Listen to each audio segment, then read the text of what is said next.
Bonjour à tous et bienvenue dans cette nouvelle vidéo. Cette nouvelle vidéo va concerner le BRF que vous voyez là.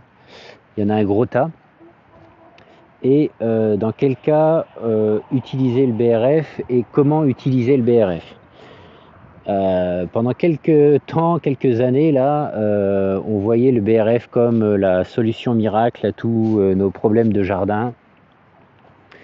Et on en mettait de partout, on en voyait de partout en vidéo, et moi-même j'en ai mis ici.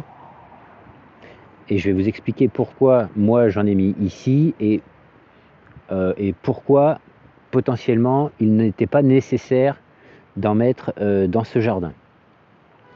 Donc le BRF, pour rappel, mais je pense que vous savez, c'est des rameaux de bois fragmentés qu'on vient utiliser donc soit en paillage, soit agglomérés dans les 5-7 cm de surface à notre sol.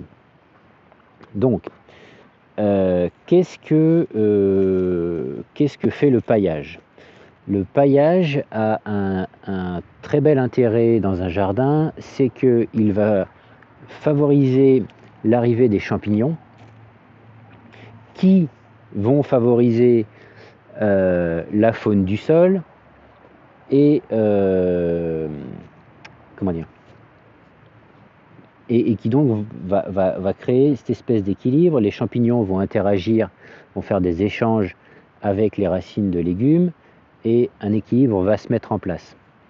Cependant, le BRF doit être utilisé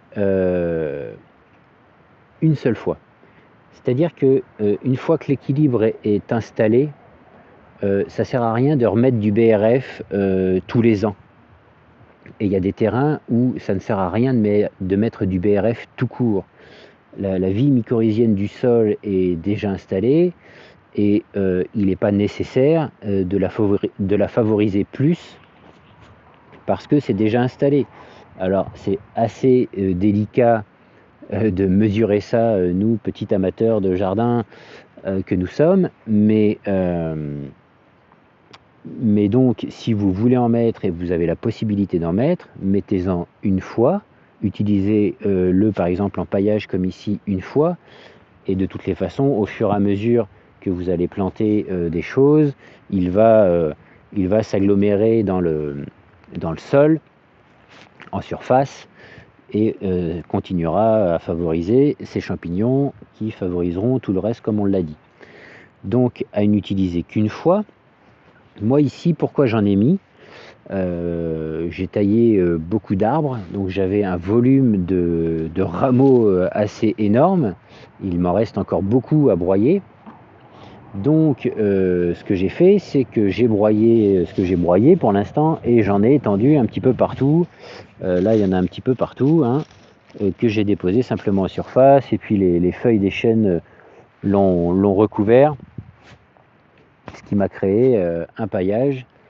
À part à certains endroits, là il faudrait que je réétale ce tas, parce qu'ici il y a des oignons et de l'ail de mémoire.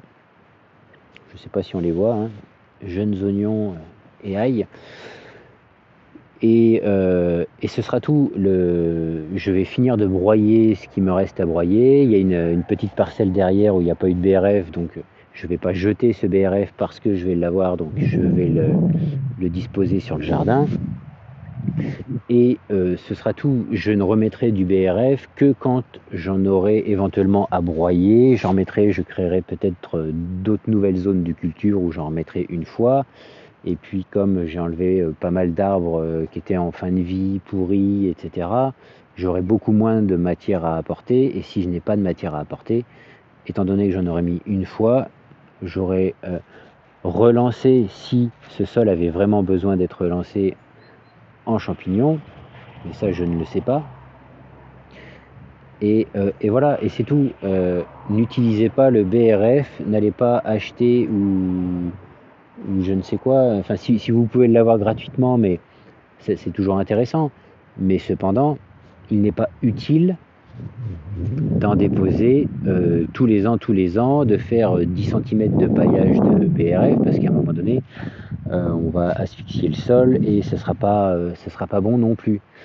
Donc voilà, c'est tout ce que je voulais vous dire au sujet du BRF. Idéalement, on n'en met qu'une fois, et si